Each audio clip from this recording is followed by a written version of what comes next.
Yo, selamat pagi para pendengar Radio Suara Pajak. Masih bareng gue John. Yang pagi ini gue bakalan ngebacain satu buah statement dari Bapak Dirjen Pajak kita, Bapak Fuad Rahmani, yang mengatakan, kalau kita tidak membuat terobosan untuk memenuhi kebutuhan pegawai pajak di lapangan, maka rasio perpajakan kita tidak akan lebih dari 12%. Nah, buat lu semua yang mau menanggapi statement tersebut, bisa lewat BBM, Twitter, Facebook, email, atau telepon langsung ke Radio Suara Pajak.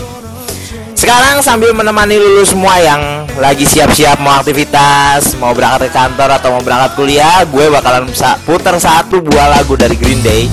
Check it out.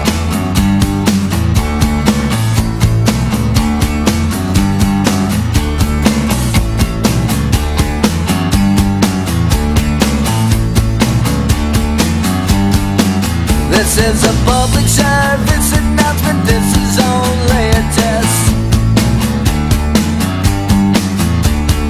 Emergency evacuation protest may impair your ability to operate machinery. Can't quite tell just what it means to me. Keep out of reach at you, then don't you talk to stranger. Get your philosophy. Kondisi infrastruktur di Indonesia sangat memprihatinkan. Menurut data dari Kementerian Pekerjaan Umum menyebutkan, saat ini secara keseluruhan kondisi jalan rusak di Indonesia mencapai 3.800 km atau 10% jika dibandingkan dengan total panjang jalan nasional yang mencapai 38.500 km. Bukan hanya di daerah, warga di ibu kota dan sekitarnya juga harus menerima kondisi jalan yang tidak sesuai dengan harapan. Dari total panjang jalan nasional di Jabodetabek yang mencapai 420 km, 15 km dinyatakan dalam kondisi rusak. Saya Zikri nanti melapornya dari TV13. Sip. Hai. Hai sayang. Hai. Mereka udah selesai. Iya ya. Oh iya kayak emang biasa gitu. Ya Bu.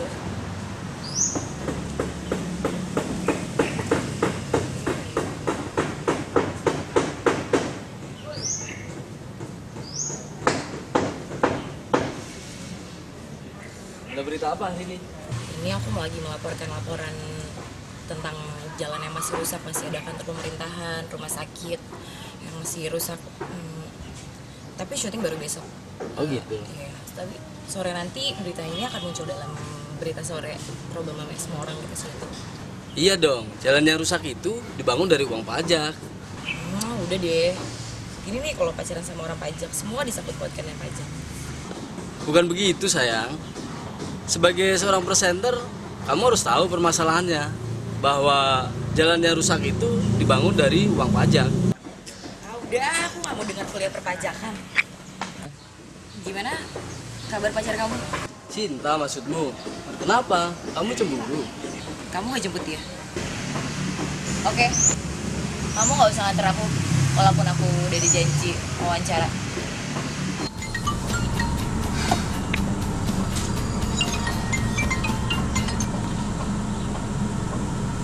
Iya. Kamu di mana sih? Aku tuh udah nunggu cukup lama di sini. Kok kamu lama banget ya? Aku udah di parkiran nih. Ya udah, oke. Aku tunggu kamu ya. Oke.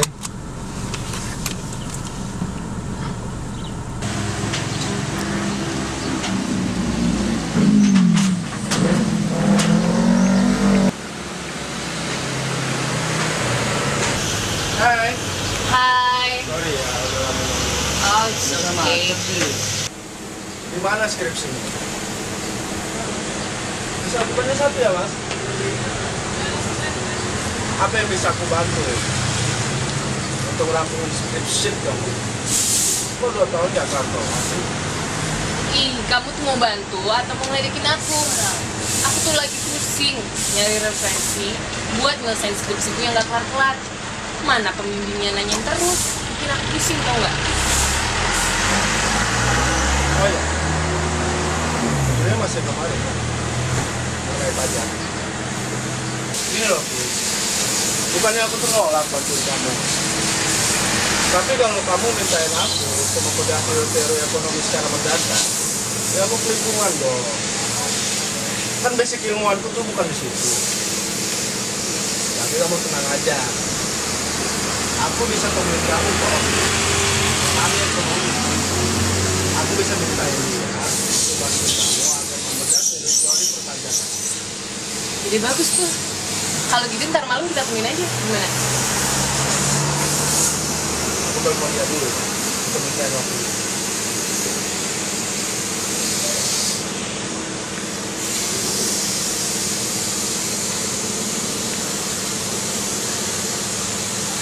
Halo Om, gimana Om? Kita selepas maghrib aku mau mampir loh ke kantor.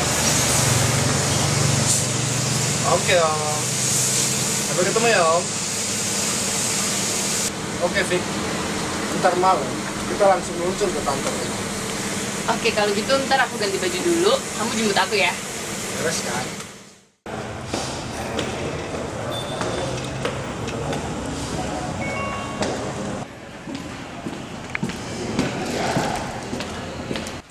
Halo Beb. Lama banget sih, Mas. Macet Beb. Namanya juga Jakarta. Ah, klise. Oke. Sekarang kita langsung fokus aja ya. Lihat ini. Pada kuartal pertama per Mei kemarin, Dirjen Pajak baru menghasilkan 307 triliun.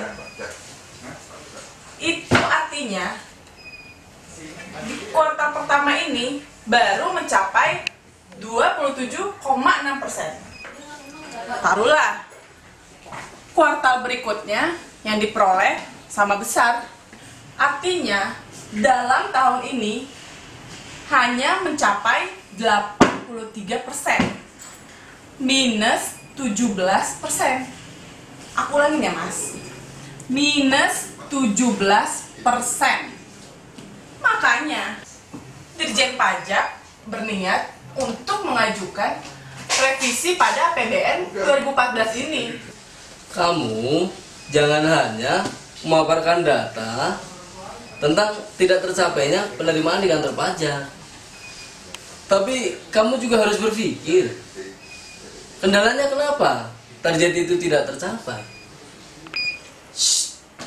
Sekarang lokasi diskusi kita pindah ke tempat makan, karena aku udah sangat lapar Mas. Jadi gini Beb, kendala dari tidak tercapainya target pajak itu karena saat ini di kantor pajak hanya 32.000 orang, dan yang berhubungan langsung dengan wajib pajak itu hanya 10.000 orang. Sementara total pegawai yang dibutuhkan di kantor pajak itu 60.000 orang. Bayangkan Beb, Direktorat Jenderal Pajak itu hanya diberi kuota perekrutan PNS hanya 250 orang. Padahal jumlah pegawai yang pensiun 300 orang. Loh, bukannya pada tahun 2013 Dirjen Pajak diberi kuota 2.500 orang ya Mas? Right, itu namanya sebuah terobosan.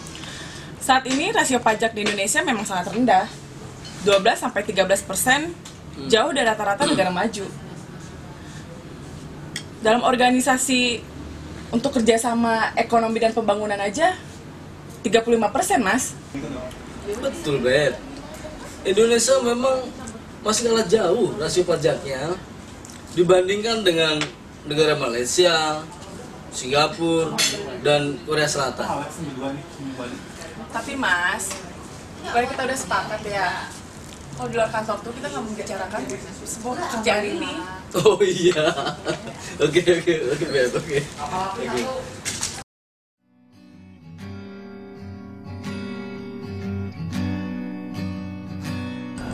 Gimana Beb? Mau langsung ke kantor atau mau pulang? Udah mau jam 5, kayaknya kita langsung pulang aja deh. Waduh, ini jalan macet jam segini Beb.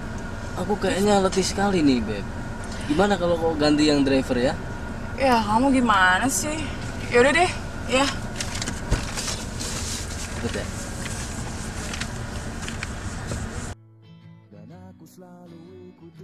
Kendala-kendala tadi itu merekomendasikan sebuah tantangan baru untuk pemerintahan yang akan datang. Berani tidak pemerintah yang akan datang menjadikan Dirjen Pajak itu sebagai lembaga otonom? Bener banget kamu sayang. Kepolisian yang lepas dari TNI ternyata bisa menjadi institusi yang bagus, kuat, dan otonom. Harapan aku begini, Beb. Pemerintahan baru yang akan datang itu berani mengambil sebuah terobosan. Bagaimana menjadikan Direktorat Jenderal Pajak sebagai lembaga yang otonom dan langsung di bawah Presiden. Kali ini pikiran kamu cemerlang, sayang. Iya dong. Ini hadiahnya. Om. Oh, halo Marlin, apa kabar? Silakan duduk. Nggak sedang sibuk kan Om? Enggak. Ini temanku Vika Om. Oh, silakan duduk Om. Wah, ini ada angin apa ini kok bawa wanita menarik nih? Wah. Gini loh Om. Temen gue ini kan sedang dalam pengerjaan script sheet-nya. Iya. Yang 2 tahun ini belum kelar. Dia sedikit mau tanya-tanya lah mengenai teori perpajakan. Oh, begitu ya. Yang mungkin bisa jadi referensi buat script sheet-nya itu. Ih, kamu ini bisa-bisanya ngeledekin aku terus ya. Kamu ini bisa-bisa nyalin kayak kamu dulu waktu ngerjain skripsi kurang lebih juga seperti saya ini. Iya, benar sih. Iya nih Om, aku ingin menanyakan beberapa hal tentang perpajakan. Ya. Kan skripsiku itu mengulas tentang pajak. Saya ingin Om Handang menjelaskan, kenapa Ya. sih penerimaan pajak kita itu tidak mencapai target sasaran? Jadi kalau saya bisa bantu yang mengenai penerimaan pajak, dari yang saya lihat bahwa ada beberapa faktor yang mempengaruhi. Satu, itu masalah eksternal. Itu adalah pertumbuhan ekonomi makro yang diarahkan pemerintah itu 7%, sekarang hanya tumbuh 5,5%. Yang kedua adalah persaingan globalisasi ekonomi yang menuntut bahwa institusi itu harus melakukan administrasi keuangan yang secara profesional. Nah, dari sisi internalnya, Direktorat Jenderal Pajak itu sudah bekerja melebihi kapasitas dan kewenangannya. Jadi skop organisasinya terlalu kecil untuk mencapai target penerimaan itu. Itu Vika. Yang kedua, ekonomi kita itu mengalami perlambatan yang mempengaruhi penerimaan pajak.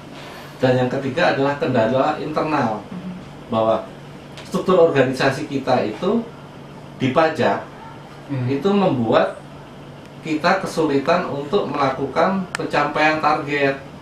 Nah, kenapa? Karena sampai sekarang ini pemerintah dalam menyusun anggaran itu hanya mengandalkan basis pengeluaran, tidak memikirkan bagaimana institusi yang mencari itu bisa apa tidak.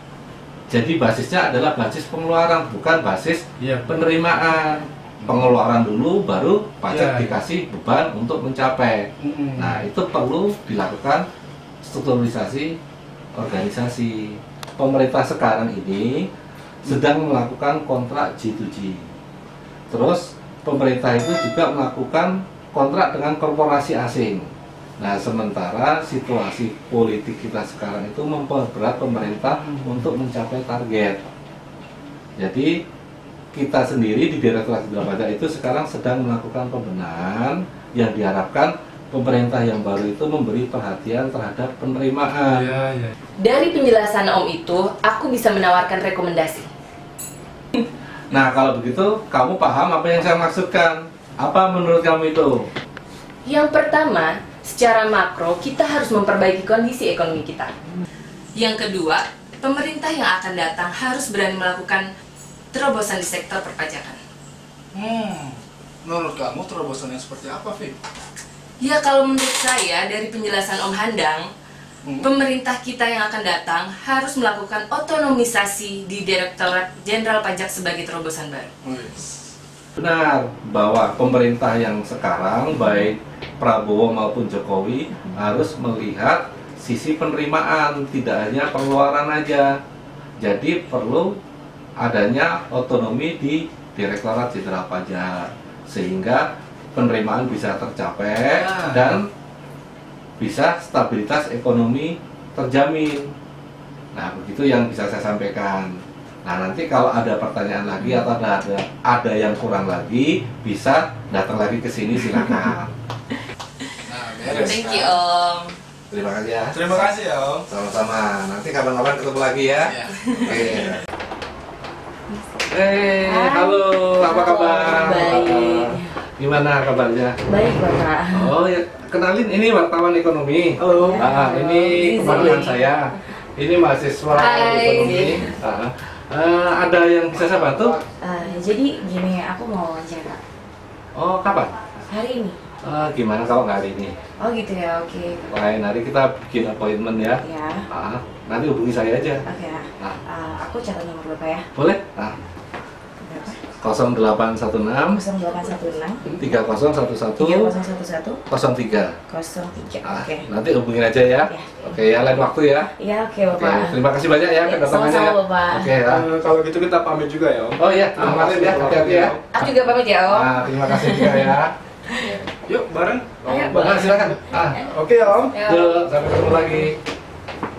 Selamat siang pemirsa, bersama saya Natali yang akan menemani Anda selama 1 jam ke depan dengan informasi pilihan. Inilah Berita 13 Siang untuk Anda.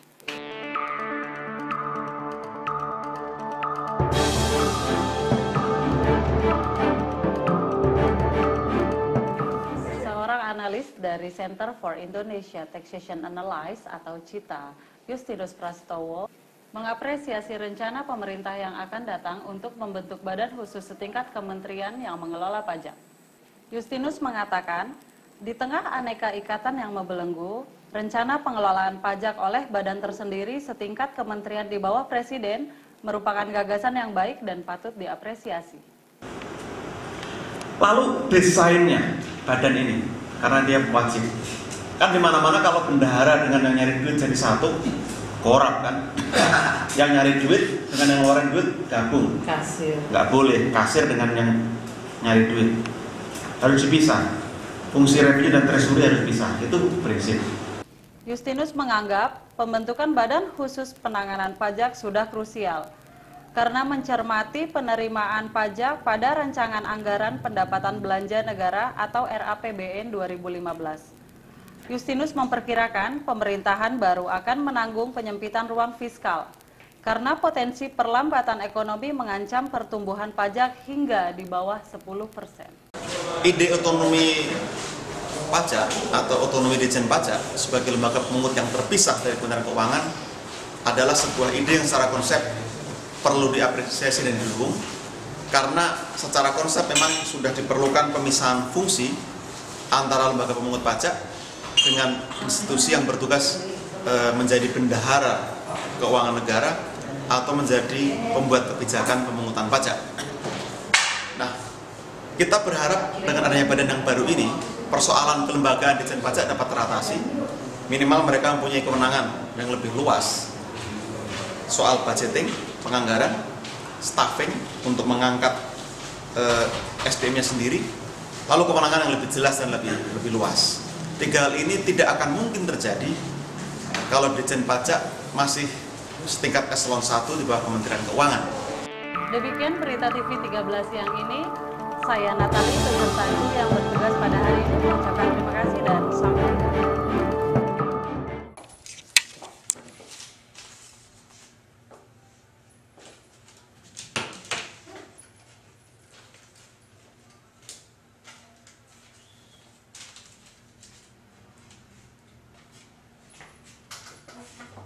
Halo, selamat siang Mbak. Ada yang bisa saya bantu Mbak?